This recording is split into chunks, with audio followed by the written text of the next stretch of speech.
hoy es un día muy especial para mí porque este programa funciona solamente a partir de gente de muy buena voluntad que dona su tiempo para atender casos muy complicados, ¿no? Que nos cancelan, que nos planchan, que nos suben y nos bajan, pero que mis voluntarios son el programa. Entonces yo estoy muy orgullosa y tratando de ser congruente, lo único que les puedo devolver es aprender, ¿no? Y entonces, afortunadamente, Rafael es amigo de mi hermano, que además mi hermano ha sido alguien muy importante en mi carrera, y que también de muy buena voluntad se ofrece a regalarnos su tiempo en un tema que pues es muy necesario. Desafortunadamente hay muchas cosas que uno ignora y que descubre en el camino, pero que también pensaba, porque ayer hablábamos con los estudiantes de la maestría sobre las cuestiones legales y éticas, que uno pues va de la mejor voluntad de ayudar a la gente, pero en esa buena voluntad a veces puede cometer errores o poner en riesgo al otro o a uno mismo. Entonces hay que ser como muy cuidadosos a la hora de hacer las intervenciones. Un poco como el curso que hicimos este año, el compromiso es difundir el conocimiento, entonces estamos pensando en que Rafael y su equipo de abogados que nos acompañan hoy nos compartan la ponencia y que tengamos un espacio breve para preguntas y respuestas, y luego los voluntarios nos vamos a ir a mi cubículo a celebrar unos minutos, un semestre especialmente cargadito, ¿no? Y bueno, que no sea la última vez que nos acompañen, ¿no? Muy bienvenidos. Claro, sí. Bueno, entonces vamos a dar inicio a esta plática. Una cuestión muy importante es bajar o aterrizar el contexto de en dónde nos encontramos los profesionales de la salud, o dónde se encuentran ustedes como profesionales de la salud en el contexto jurídico. Entonces tenemos que ir dándole paso a pasito.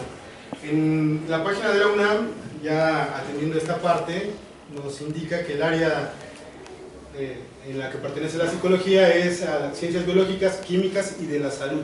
Desde ahí necesitamos nosotros hacer un vínculo para que podamos establecer una serie de lineamientos o leyes que podamos aplicar o que no nos pueden aplicar, porque exactamente por el tema específico de psicología, como ya les había hecho en el preámbulo, no existe un vínculo completamente concreto o claro en el cual nosotros podamos tener derechos, o saber cuáles son nuestros derechos o cuáles son nuestras obligaciones en el panorama respecto a la relación que se da entre los psicólogos y los pacientes. Y en este caso también muy especial entre los voluntarios, porque a pesar de que no sé si todos los que sean voluntarios son psicólogos o ya están titulados o si ya tienen el permiso para ejercer la carrera, entonces vamos a tratar de llegar a los puntos básicos, hasta dónde está la responsabilidad del psicólogo y de los asistentes, o si existe una responsabilidad de algún asistente o de un auxiliar, y más aún en estos casos específicos de que ustedes son voluntarios. Entonces esta parte es para que tengan un poco ustedes ese margen de trabajo y puedan desarrollarlo de una mejor manera. Tenemos que la Ley General de Salud nos marca, para los efectos del derecho, que la protección de la salud considera los servicios básicos en su fracción sexta, la salud mental. Entonces esa parte también es muy clara. Ahí ya seguimos yendo un poquito al punto medular. Y también habla acerca de las enfermedades mentales y dice la atención de personas con padecimientos mentales, la rehabilitación psiquiátrica de enfermos mentales crónicos, deficientes mentales, alcohólicos y personas que usen habitualmente estupefacientes o sustancias psicotrópicas. Entonces aquí nuevamente nos vuelve a hacer énfasis respecto a las enfermedades mentales, que esa es la parte que, aunque suene muy repetitiva, es lo más complejo que nosotros estamos atendiendo ahorita y lo que hemos encontrado como profesionales del derecho para crear un vínculo de protección o para que ustedes sepan esa parte.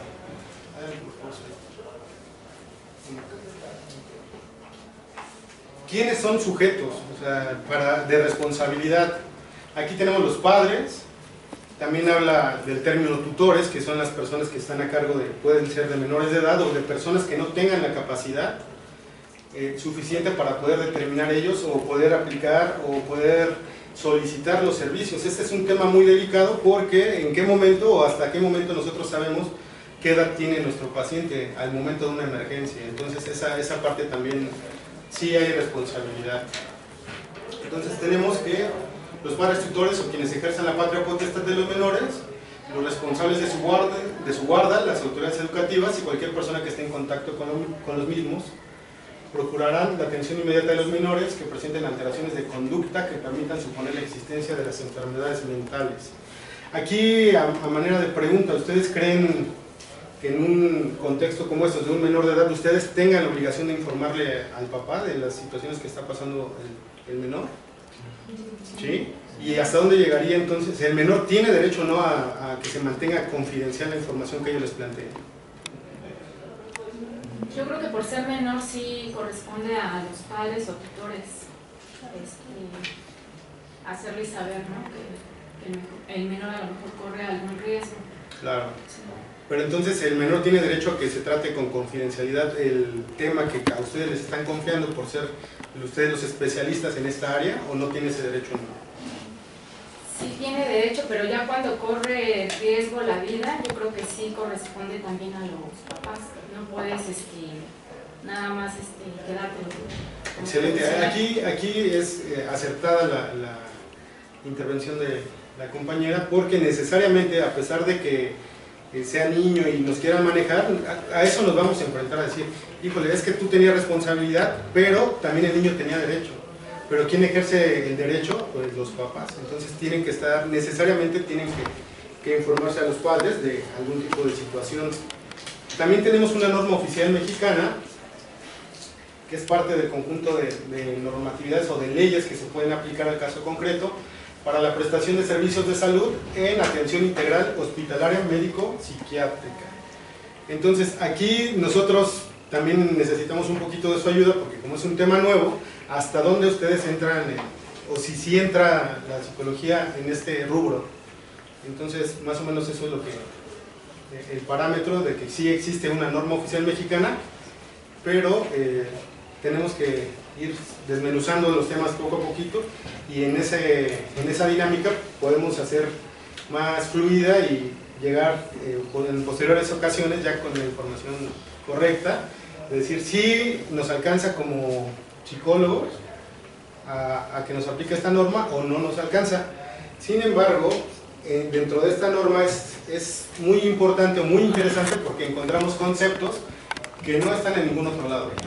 Justo en esta norma, y aquí tenemos un concepto interesante que es el acompañante terapéutico. Entonces, era enfocado más o menos a lo que yo les comentaba. ¿Qué pasa cuando la persona que amablemente viene a querer colaborar con nosotros, pero no tiene la capacidad reconocida, en este caso la cédula profesional para ejercer? Entonces aquí ya tenemos un rubro interesante que dice que el personal capacitado que se inserta en la cotidianidad de la persona usuaria trabaja dentro de un equipo interdisciplinario para facilitar la operación y funcionamiento de los servicios de atención en salud mental. Entonces sí es interesante, ¿no? Sí nos coloca aquí a los voluntarios en la parte de responsabilidades. Me avisan si yo le voy a hacer favor de pasar las diapositivas para que tengan la distribución. Si necesitan que me espere un poquito más, me avisen con todo gusto, ¿eh? No son cargantes. Y también es importante porque nos costó mucho trabajo llegar a una ley donde determinara qué es la atención psicológica. Y pues aquí también ya lo encontramos. Y dice que es la brindada por personal de psicología clínica entrenado, que forma parte de, otra vez nos marca, equipo multidisciplinario de salud mental, que trata diferentes trastornos mentales y de comportamiento, así como problemáticas de salud mental, utilizando psicoterapia y otros recursos terapéuticos entre los que se pueden mencionar enunciativamente, más no limitativamente, la psicoeducación, terapia grupal, entre otros, dependiendo de la gravedad. Entonces aquí volvemos y ya nos da un panorama más claro. Sin embargo, para que ustedes lleguen a buscar las normas oficiales mexicanas, ¿ustedes saben que existen esas normatividades? ¿Una norma oficial mexicana? Perfecto. Regularmente es un tema que, digo, ustedes por la carrera, nosotros sí lo tenemos muy claro, pero siendo sinceros como profesionales del derecho, hasta este momento que nos llega el planteamiento de decir, oye, bueno, vamos a ver la responsabilidad que hay del psicólogo como el paciente, entonces es cuando nos abocamos a ver y dices, bueno, ya te sorprende porque hay cientos de normas oficiales mexicanas. una parte muy importante, el consentimiento. Porque hasta dentro de esta ponencia lo que nos importa mucho es la confidencialidad del conocimiento y cómo pueden ustedes protegerse. Entonces esta norma nos indica que son documentos escritos signados por el paciente o representante legal o familiar más cercano en vínculo de conformidad con las disposiciones aplicables, mediante los cuales acepta un procedimiento médico o quirúrgico con fines diagnósticos, terapéuticos, rehabilitatorios, paliativos o de investigación, una vez que se ha recibido la información de los riesgos y beneficios esperados para el paciente. Aquí es muy importante porque nosotros como abogados, a lo que más nos enfrentamos es a que cuando hay un problema, cuando surge un problema, no podemos justificar esta parte. O sea, cómo yo acredito que tenía conocimiento del paciente de que yo iba o no a utilizar la información que él me da. Entonces aquí lo que tenemos que hacer es literalmente, puede ser una carta responsiva, diciéndole los alcances o las implicaciones de lo que se va a hacer. Entonces ahí yo me protejo y ya digo, bueno, ya tienes un documento escrito en el cual te estoy informando cuáles son los alcances o para qué va a servir tu análisis, tu terapia o alguna cosa. Pero lo que yo más les puedo recomendar como abogado es que ustedes siempre tengan un respaldo. Si ustedes no crean un respaldo, porque es bonito leerlo y dices, no, sí, es súper fácil. Pero llevarlo a la práctica al momento de una situación legal es lo difícil. Entonces la recomendación es que siempre que tengan algún paciente, yo se lo recomendaría para todos, pero para casos más graves o con cuestiones con cuestiones graves que pongan en riesgo los derechos o la vida o cuestiones así, sí tengan muy claro esta parte, ¿no? Que tengan un respaldo escrito para que ustedes puedan tener seguridad. Y pues aquí tenemos otro concepto interesante que habla de la psicoterapia. ¿Ustedes dentro de las atenciones que le dan a los pacientes utilizan esto? ¿Psicoterapia? Ok, bueno, entonces ya cuadra, ya vamos cerrando un poquito este rubro de los conceptos.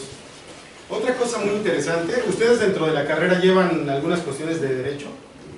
¿O no? Ok, esta es una parte que para mí se me hace muy responsable hacérselas ver porque es el panorama legal del Estado mexicano antes del 10 de junio del 2011. Entonces, este es el artículo primero de la Constitución Política de los Estados Unidos Mexicanos, que dice que en los Estados Unidos todo individuo gozará de las garantías que otorga esta Constitución, las cuales no podrán restringirse ni suspenderse sino en los casos con las condiciones que ella misma establece. Todos los individuos, ¿a ustedes les queda claro esta parte? ¿Quién es un individuo? ¿O podría ser ciudadano?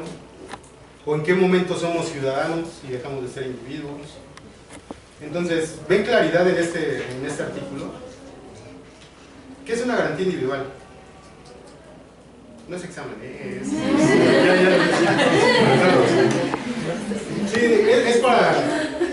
Nosotros como profesionales del derecho tenemos la obligación, y más por estas cuestiones interdisciplinarias, de hacerles llegar esta información en un lenguaje común, ¿no? O sea, no tan cerrado como esto, pero era la realidad antes del 2011. ¿Qué pasa en el 2011?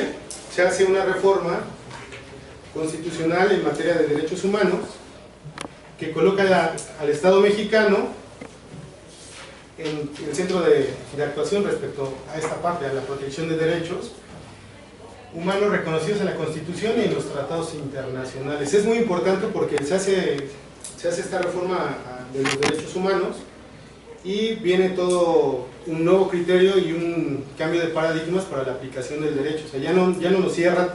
La garantía individual se encontraba estrictamente en la Constitución mexicana, del artículo 1 al artículo 29, era parte de unas prerrogativas o derechos que nos otorga la Constitución para que los podamos ejercer.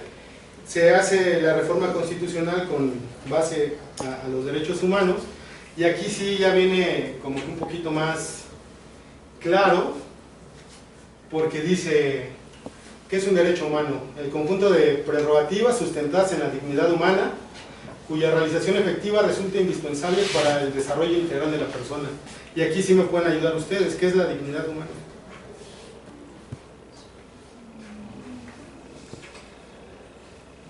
Sí, porque la ley dice, ¿no? Pues todos los derechos humanos.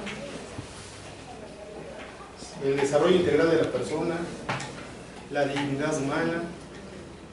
Ya nos fuimos del individuo a la persona y ahora vámonos a la dignidad, ¿no? Entonces ahí entramos en partes de la ley que no son claras, ¿no? Bueno, aquí tenemos una definición de dignidad, la calidad de digno, muy claro, enriquecedor, y se traduce por valioso, ¿no? Entonces ya llegamos al punto de que la calidad de valioso de una persona. Entonces aquí tenemos una definición de Beuchot que define la calidad de valioso dignidad como una bondad que resulta del ser mismo de la cosa. Esa bondad a su vez es el resultado de las cualidades que en sí mismo tiene el ser. Evidentemente esto no es nada jurídico, ¿no? Pero tenemos que tener un poquito, bueno, aterrizar y tocar estos temas, y más aquí con ustedes, porque ustedes son las personas que en sí nos pueden dar más luz a nosotros respecto a este tipo de conceptos. Vamos al panorama legal actual del Estado mexicano, y aquí ahora ya cambia, es el mismo artículo de la Constitución, pero ya reformado, de los derechos humanos y sus garantías. En los Estados Unidos mexicanos todas las personas gozarán, ya no somos individuos, o sea, ya hubo más claridad. De individuo ya son todas las personas, gozarán de los derechos humanos reconocidos en esta Constitución y en los tratados internacionales, así como las garantías para su protección. Esta reforma es muy importante porque ya nos abre el paso a los tratados internacionales. Antes la visión de los abogados o la visión jurídica era que el máximo ordenamiento sobre todas las cosas era la Constitución política de los Estados Unidos.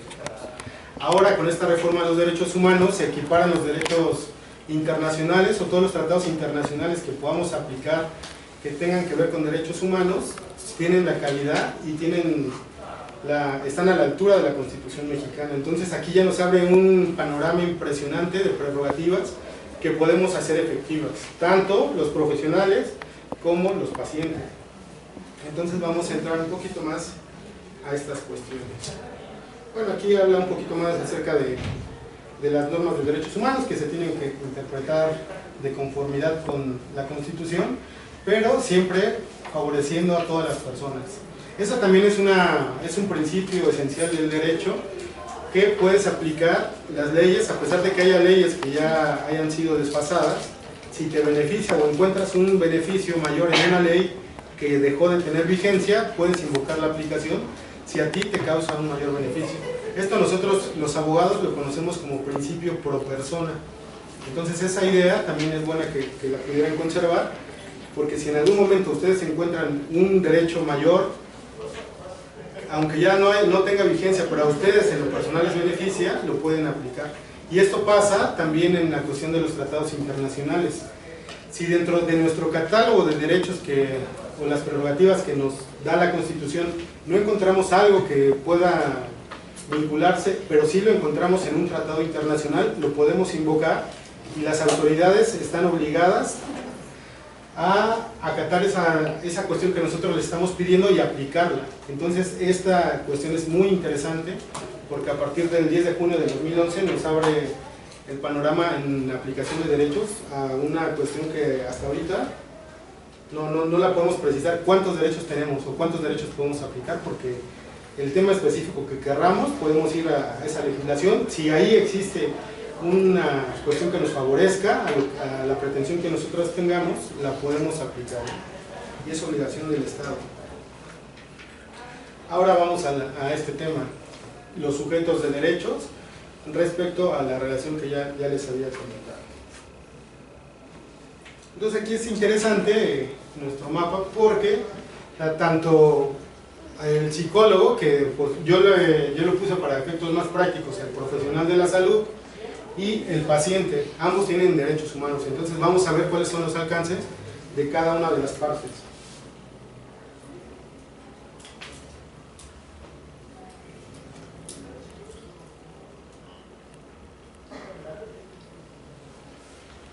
empezamos con el paciente. El paciente tiene derecho a que toda la información que exprese su médico se maneje con estricta confidencialidad.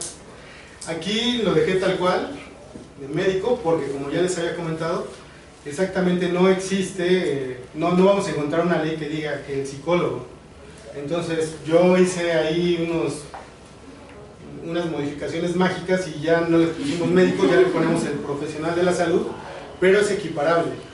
Entonces regularmente, o lo que nosotros tenemos que hacer como profesionales del derecho, es hacer esto. O sea, si no está bien claro, y por eso es que les empecé a decir, ok, la Ley General de Salud dice esto y nos va llevando para acá, y dentro de esta ley dice quiénes son los que pueden, o las funciones del psicólogo hasta dónde llegan, pero relacionadas a la salud, y por eso ahorita dice médico, pero más adelante lo vamos a cambiar por profesional de la salud, porque ahí ya estamos en ese rubro. Que tiene derecho a que se maneje la información con estricta confidencialidad y no se divulgue más que con la autorización expresa de su parte, incluso la que derive de un estudio de investigación al cual se haya sujetado de manera voluntaria, lo cual no limita la obligación del médico de informar a la autoridad en los casos previstos por la ley. Aquí estuve pensando, porque normalmente cuando a nosotros nos llegan asuntos al despacho, tenemos que hacer una estrategia. Entonces pensé cómo pudieran ustedes defenderse o llevar a un paciente a que les pueda firmar un documento donde diga que en caso, ¿qué pasaría o qué pasa con ustedes si llega una persona que quiere hacer un atentado en contra de varias personas? Pero dentro de esa información que ustedes tienen, ¿están obligados a informar eso a la autoridad? Sí. ¿Por qué? ¿Ya hay un delito? Pues todavía no hay un delito. Entonces, si después de eso tú le dices a tu paciente, oye, es que, híjole, pues ya me diste información, ¿me puedes firmar de que no es tan confidencial? Pues no lo va a hacer. Entonces, ¿qué es lo que nosotros hemos analizado o a la conclusión que llegamos? Que antes de eso le pongas en su carta responsiva, que ya te acordaste de la plática que te dieron en la FESista Cala, y dices, bueno, a ver, vamos a hacer una carta responsiva, y pues tratando de no ser tan agresivos, o sea, siendo con un lenguaje más cordial, de decirle, en caso de que exista algún riesgo o que se pongan en peligro la vida de alguien, autorizo que se rompa la confidencialidad, o autorizo informarle a una persona tercera, o autorizo esto. Pero sí es necesario que desde ese momento ustedes, antes de que les den la información, porque una vez que, si ustedes no hicieron esa carta responsiva y llegan y les dan la información de posibles delitos, o se puede dar mucho personas que consuman drogas y que le digan, no, pues el que me vende la droga pues está aquí dentro de la universidad, ¿no? Y ya le digo, oye, pero pues a ver, dime, híjole, es que esta información como que no es tan confidencial, autorízame, ¿no? Para que se rompa la confidencialidad, pues no. Entonces sí, en ese escrito ustedes deben de ser muy cuidadosos y hacer planteamientos, o sea, de pensar qué situaciones son las que, o con las cuales se han enfrentado. Yo creo que aquí en su grupo se dicen algunas situaciones de emergencias muy severas que ustedes ya pueden tener ahí, ok, a mí me pasó esto, llegó una persona así, y ya romper esto, porque sí, la confidencialidad tiene ciertos alcances, que sería como el derecho del paciente. También hay una norma oficial mexicana que le da estas atribuciones a los pacientes. No quiero abundar mucho en ello. Básicamente, a recibir la atención médica adecuada, el trato respetuoso, la información suficiente y clara. Aquí otra vez, o sea, aunque parezca repetitivo, todo lo que vayan a hacer, infórmenselo a sus pacientes y creen un antecedente. Sí, le informen. Nosotros cuando vamos a los asuntos penales nos dicen, abogado, ya le hizo saber sus derechos a su defendido, y todos así como que, bueno, pero pues es que ya se lo saben, son los que están en la Constitución, ya se lo deben saber, y se los dices una vez y se los dices otra vez, y no se los aprenden. Y a veces la persona que está en peligro de su libertad dice, no, pues es que no me los dijo. y posiblemente yo se los haya dicho y se los haya explicado. ¿Por qué optamos? O que le imprimimos su catálogo de derechos, fírmame de que ya te entregué tus derechos. Si no los leíste, si no los comprendiste, ya no tengo responsabilidad. Entonces, más o menos es esta parte. Y el énfasis, ¿no? Otorgar o no tu consentimiento informado para los procedimientos. Ser tratado con confidencialidad, aquí también lo marca. Recibir atención médica en caso de urgencia. Contar con un expediente clínico, ahí todavía es respaldar, respaldar, respaldar. La palabra clave para ustedes va a ser respaldar todo. Y a recibir la atención médica. Se hizo un estudio por Lorena Correa y habla de una perspectiva psicoanalítica y su aplicación en México. La confidencialidad, hasta dónde llega, en qué casos se puede romper, que son las interrogantes que más nos interesan a nosotros, cuáles son los lineamientos que rigen el uso de la confidencialidad, en qué códigos nos basamos o cuál es la parte normativa, en dónde se encuentra regulado en México y a qué estamos obligados en términos de confidencialidad bajo la legislación. Este es una tesis que hizo esta señora Lorena Correa. Sin embargo, como es anterior a la reforma de derechos humanos y como ha habido cambios en las leyes, lo vamos a actualizar. Entonces, pero esas son las interrogantes que plantea. Es muy interesante porque también nosotros obtuvimos mucha información en los códigos de ética. Y sí, como tal, existe un código de ética del psicólogo y también hay un código de ética de la Sociedad Psicoanalítica de México. Y aquí nos marca, ¿no?, la absoluta confidencialidad. El psicoanalista tiene la responsabilidad de respetar el derecho inviolable del paciente a mantener todo el material clínico, verbal o escrito dentro de un marco de absoluta confidencialidad, incluyendo el hecho de que en el presente o en el pasado esté o haya estado en tratamiento psicoanalítico. Entonces ahí ya tenemos una parte, ¿no?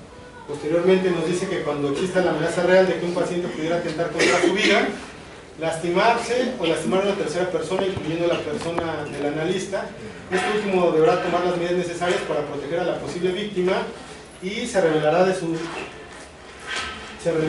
responsabilidad de mantener la confidencialidad en lo que respecta a la probabilidad de que esto ocurra. ¿Ustedes han tenido un caso así? No se me había ocurrido, ¿no?, que la persona a la que ustedes están apoyando pueda atentar en un momento contra ustedes.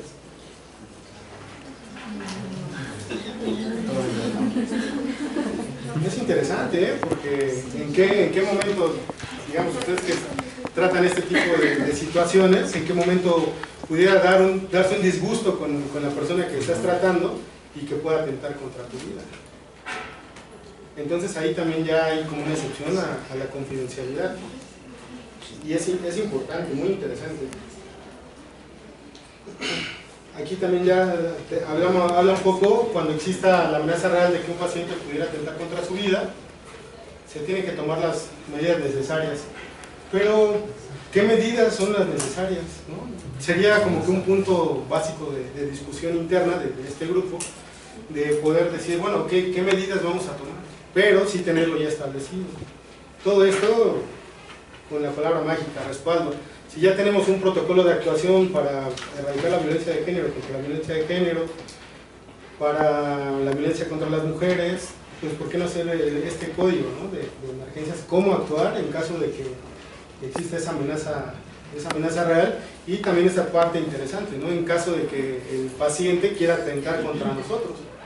Porque puedes decir, ok, que atente con nuestra vida, pero no siempre es. O sea, tenemos que llegar hasta ese punto máximo de poner, no, pues hasta que atente con nuestra vida.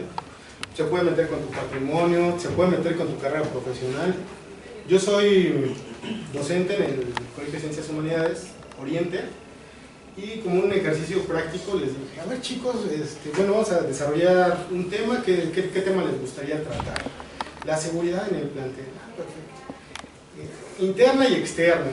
Perfecto. No, es que nos asaltan mucho y que empiezan a hacer encuestas. Los resultados fueron impresionantes porque había muchas chicas se quejaban de acoso de los maestros. Muchas. Pero así era.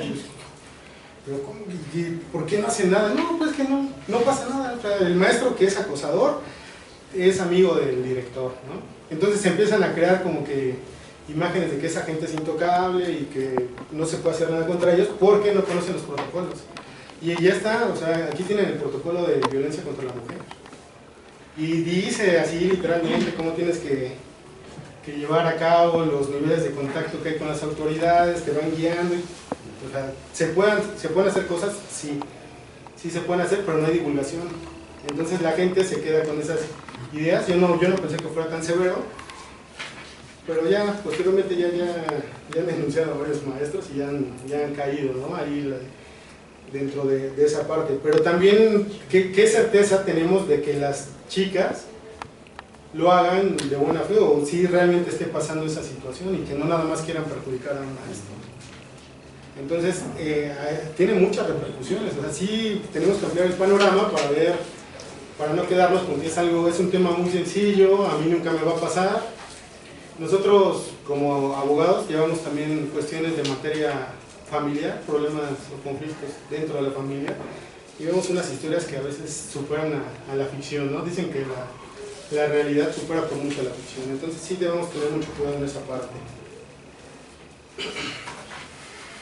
Aquí también tenemos un concepto de la Asociación Psicoanalítica Internacional, ya es vinculante, lo que les había platicado de todos los tratados internacionales, y también nos habla de respetar la confidencialidad y la información de la documentación de los pacientes. No vamos a abordar más. Ya llegamos estrictamente al código ético del psicólogo. El psicólogo tiene la obligación básica de respetar los derechos de confidencialidad, reconociendo que la confidencialidad puede establecerse por la ley. La ley no dice qué es la confidencialidad. No existe un concepto que diga, ok, por confidencialidad se entiende. No. Entonces aquí tenemos que ver la situación específica. Esta parte se da mucho en las cuestiones civiles entre personas, en contratos entre personas y empresas, de decir, ok, para mí confidencialidad es esto. Mis listas de nómina, la cuestión de mis finanzas. Digamos, nosotros vamos a darle la relevancia respecto a lo que nosotros hagamos. Y también eso lo pueden hacer ustedes, o sea, establecer aquí dentro del programa de atención qué es la confidencialidad o hasta dónde llega, porque no tiene límite, y tampoco está establecido, no es claro hasta dónde llega la confidencialidad.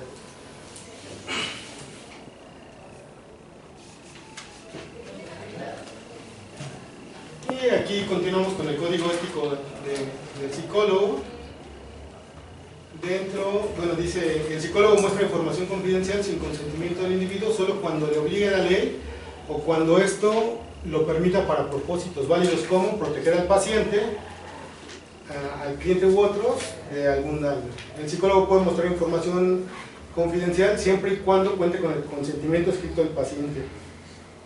Regresamos, ¿no?, a la importancia de tener nuestro respaldo. Y aquí en el artículo 138 nos dice que el psicólogo discute con las personas con quienes establece una relación profesional, incluyendo hasta donde sea posible menores y sus representantes legales, los límites relevantes de la confidencialidad y los usos previsibles de la información generada por sus servicios.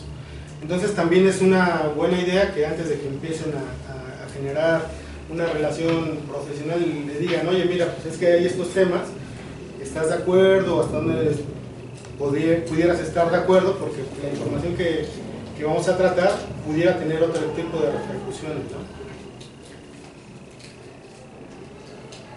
Y como profesionales tenemos derechos, o sea, como prestador de servicios de salud tenemos derechos. ¿Sí? A ver, ¿cómo qué derechos se les ocurre?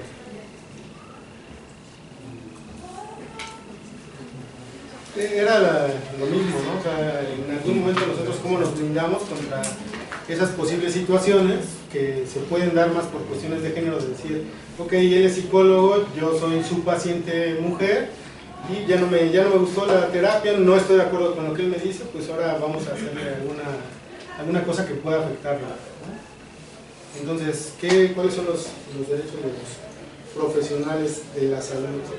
Recuerden, ya somos profesionales de la salud. Y también existe una norma oficial mexicana que habla acerca de los derechos de los profesionales de la salud, de los médicos. Ejercer la profesión en forma libre y sin presiones, laborar en instalaciones apropiadas y seguras, que garanticen la práctica profesional, tener a disposición los recursos que se requieran, garantizar la atención médica, recibir trato respetuoso por parte de los pacientes. ¿Hasta dónde ustedes pueden seguir con una terapia si resulta que un paciente no está siendo respetuoso? O sea, si lo tratan de ayudar voluntariamente y los insulta y los agrede, o sea, ¿hasta dónde ustedes tendrían que aguantarlo? ¿No? Tampoco está establecido. Entonces, si ustedes dentro de su protocolo empiezan a trabajar y dicen, ok, mira, si tú empiezas con este tipo de conductas, yo me libero de la responsabilidad de atenderte. ¿Por qué? Porque hay responsabilidad si iniciamos un tratamiento y lo dejamos inconcluso. ¿Hay responsabilidad o no hay responsabilidad? Les pregunto. ¿Perdón? ¿Cuál era la pregunta? Que si hay responsabilidad si ustedes inician un tratamiento y lo dejan inconcluso. O sea, si dices, es que el paciente fue muy grosero, ya no lo voy a atender.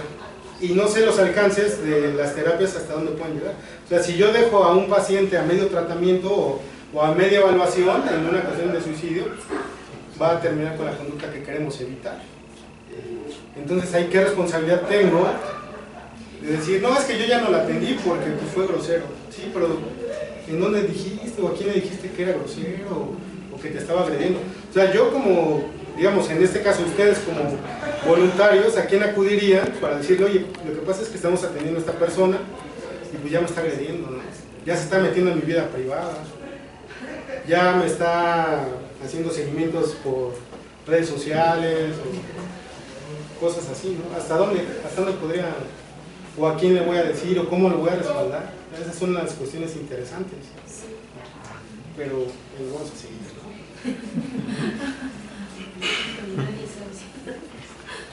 La responsabilidad del médico como servidor público en México. Entonces aquí ya le hice la modificación.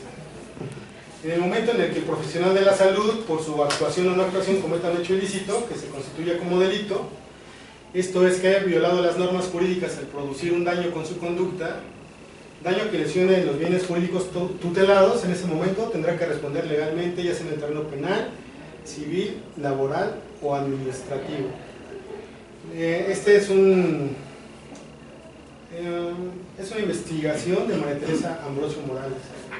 Entonces aquí ya le modificamos, ¿no? Ya no es tal cual del médico, sino que de responsabilidad de la salud. Entonces aquí tenemos que son 4 rubros básicos, ¿eh? O sea, puede ser tanto por la vía penal, la vía civil, administrativa y laboral. Entonces ahorita yo creo que vamos a ahondar un poquito más en eso. De lo que ya hemos estado viendo, pues es un poco de la normatividad relacionada al aspecto de la psicología o de las interdisciplinas que se pueden aplicar a esto. Igual la diapositiva se las mando para que tengan ustedes acceso un poquito más claro, ¿no? Y con más calma. Aquí tenemos la ley penal, nos marca este rubro, el deber de denunciar. Toda persona que le conste que se ha cometido un hecho probablemente constitutivo de un delito, está obligado a denunciarlo ante el Ministerio Público. Y en caso de urgencia, ante cualquier agente de la policía. Entonces aquí ya es muy claro, ¿no? La ley penal, eso produce sanciones. Toda persona está obligada, ¿eh? Entonces ahí vamos a ver hasta dónde estamos obligados o no estamos obligados. Seguimos. Quien en ejercicio de las funciones públicas tenga conocimiento de la probable existencia de un hecho que la ley señale como delito, está obligado a denunciarlo inmediatamente, poniendo a disposición a los imputados, si hubieran sido detenidos en flagrancia, que tenga el deber jurídico de denunciar y no lo haga, será acreedor a las sanciones correspondientes. Entonces sí hay responsabilidad, ya lo estamos viendo más claro cómo baja a esta parte. Dentro de lo que ustedes hacen en el hipotético caso de que hagan un protocolo, decir, ok, si este cuate ya quiere lesionar a alguien, entonces vamos a ver cuál va a ser el mecanismo de acción, porque en lo que me voy a denunciar, y si no tienen conocimiento del área, si no tienen conocimiento de la dirección, no se va a poder hacer nada. Entonces, si ustedes ya van viendo estas cuestiones que son muy finas, dicen, ok, bueno, no vamos a esperar a que pase, a que sea una situación de este tipo, pero vamos previendo, ¿no? ¿Quién va a ser mi primer punto de contacto cuando yo sepa que alguien quiere atentar contra la vida de un compañero, de un profesor, de un personal que labora aquí? Entonces sí son ideas importantes, ¿no? Y aquí tenemos el deber de guardar secreto, ¿no? La protección que nos otorga la ley, porque sí hay protecciones de la confidencialidad. Es inadmisible el testimonio de personas que respecto del objeto de su declaración tengan el deber de guardar secreto con motivo del conocimiento que tengan de los hechos en razón de oficio o profesión, tales como ministros religiosos, abogados, visitadores de derechos humanos, médicos, y llegamos al punto, psicólogos. Pero aquí sí ya es muy claro, ¿no? Aquí dicen médicos y psicólogos, también farmacéuticos. Y ahorita más adelante vamos a ver si los auxiliares o una persona como los voluntarios, como ustedes que son voluntarios, tuvieran algún tipo de responsabilidad, y si solo la tendrían los auxiliares por la acción que hacen o la persona que los está guiando. Qué interesante.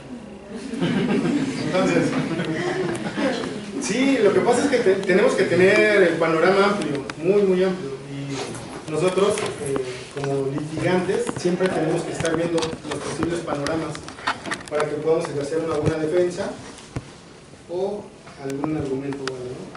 Aquí tenemos una excluyente de responsabilidad. En caso de ser citadas, deberán comparecer y explicar el motivo del cual surge la obligación de guardar secreto y abstenerse de declarar, las personas que se mencionaban en el artículo anterior. Si ustedes los llaman, en el caso hipotético de que se haya cometido un delito, homicidio, ¿no? Okay. Tú vas como psicólogo, entonces tú puedes decir al juzgado, es que no te puedo dar la información porque dentro de los, digo, eso ya será una valoración propia de ustedes, dentro de los análisis no hay nada que involucre a esta persona, ¿no? Entonces no puedo violar ese secreto profesional porque no hay elementos dentro del estudio que yo le hice al paciente, no arroja nada que pueda tener responsabilidad directa con el hecho que se haya cometido. Entonces ese es un excluyente de responsabilidad. Aquí tenemos en el código, manejamos el Código Penal de la Ciudad de México para que sea un poco más general. En estricto sentido tendría que haber sido el Código del Estado de México, pero varía muy poco los artículos, ¿no? Pero lo que no varía es el tipo o el delito, que en este caso sería encubrimiento por favorecimiento, y dice que se impondrá de 6 meses a 5 años de prisión y de 100 a 500 días multas a quien después de la ejecución de un delito y sin haber participado de este, no procure por los medios lícitos que tenga a su alcance y sin riesgo para su persona, impedir la consumación de los delitos que saben que va a cometerse o se está cometiendo. O sea, esa parte también ya es bien clara. O sea, si tú tuviste conocimiento del acto y no avisaste a nadie, en algún momento puedes tener responsabilidad penal, ¿no? Un tema muy interesante. O sea, simplemente por, o sea, no participaste, no lo hiciste por omitir, ¿no? Aquí tenemos una parte también respecto a la responsabilidad penal del profesional de la salud. El sujeto imputable, autor del daño y que sea jurídicamente culpable por su conducta delictiva, se le pondrá pena alguna o medida de seguridad en el primer caso, privación de la libertad por determinado tiempo, y en el segundo, suspensión temporal o definitiva del ejercicio profesional. O sea, el alcance de esto es altísimo. Si ustedes en algún momento se ven involucrados en alguna cuestión de esta y la suspensión definitiva del ejercicio profesional, pues ya acabaría con su carrera, ¿no? Entonces sí hay que tener mucho cuidado.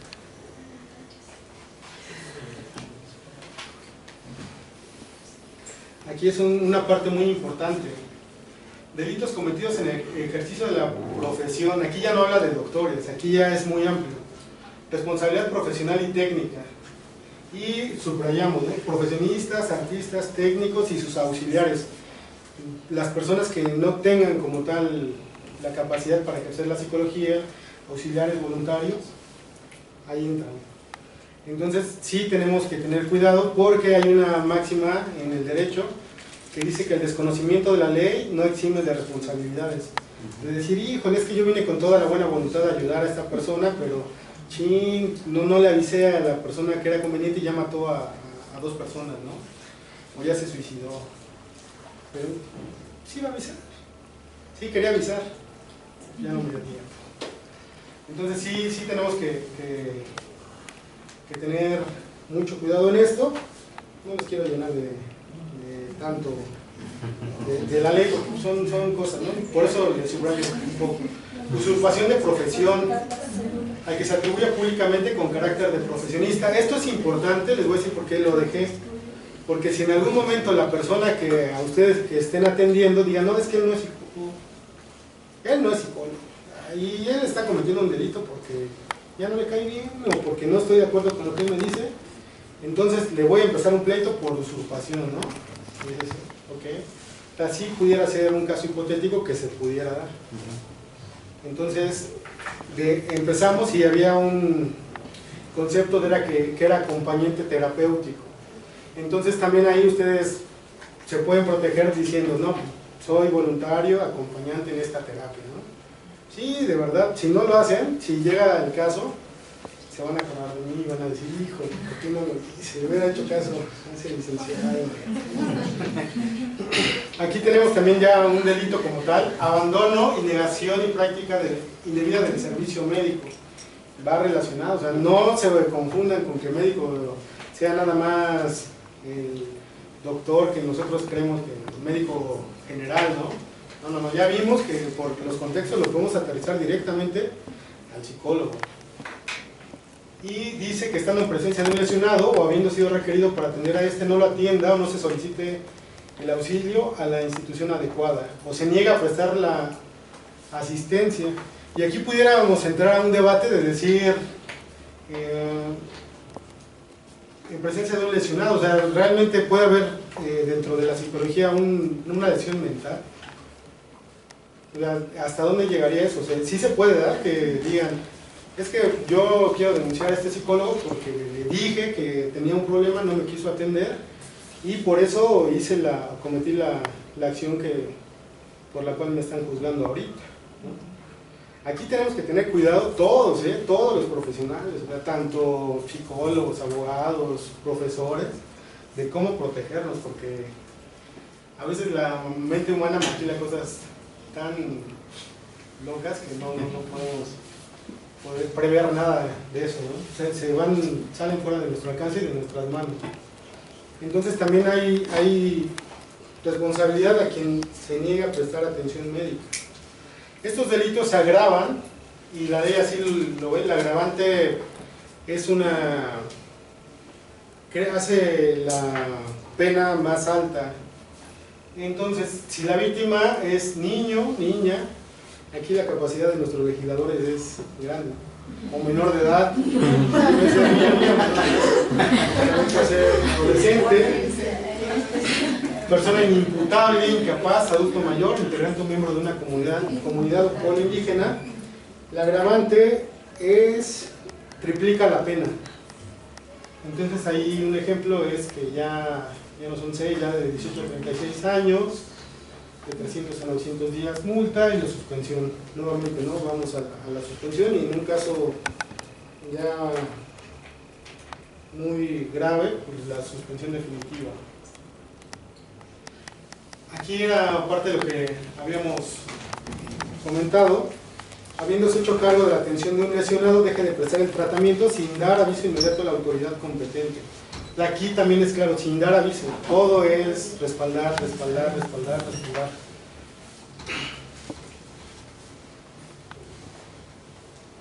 Y que no cumpla con las obligaciones que le impone la legislación de la materia. Eso ya sería muy abocado a las cuestiones de los protocolos.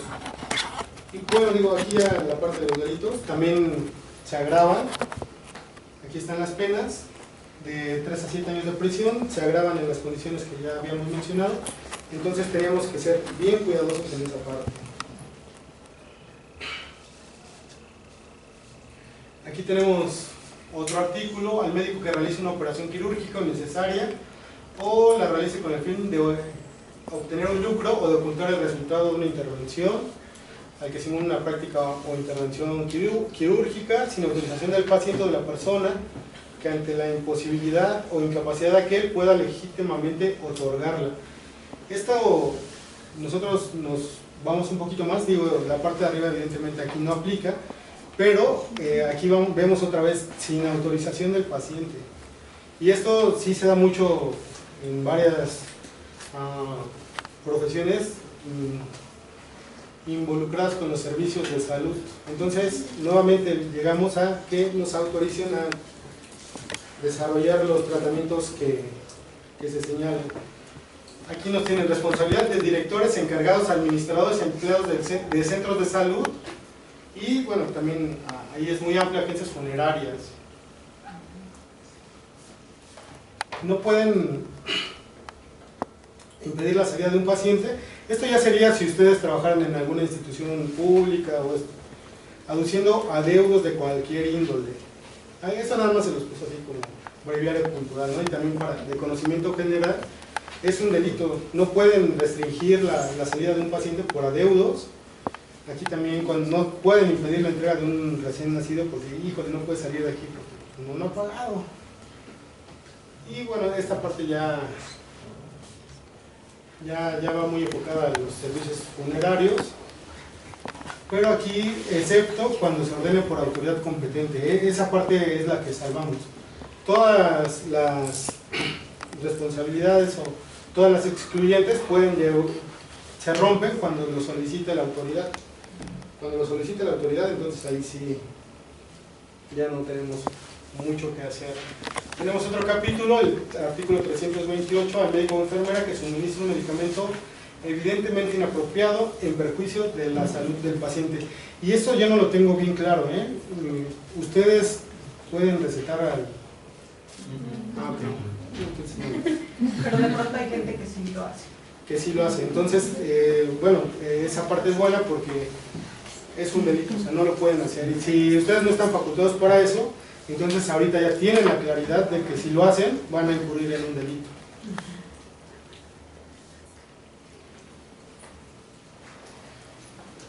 Aquí también ya hice la conversión de responsabilidad civil de los profesionales de la salud para encuadrarlo, ¿no? en este contexto. En el área civil básicamente se entiende por daño cuando esto es posible o bien o te condenan al pago de los daños o perjuicios ocasionados como consecuencia de la acción u omisión del médico durante o con motivo del ejercicio profesional. Puede haber alguna situación donde diga, híjole, es que yo tenía que ir a firmar o no me presenté al juzgado porque tuve una cita con el médico, con el psicólogo,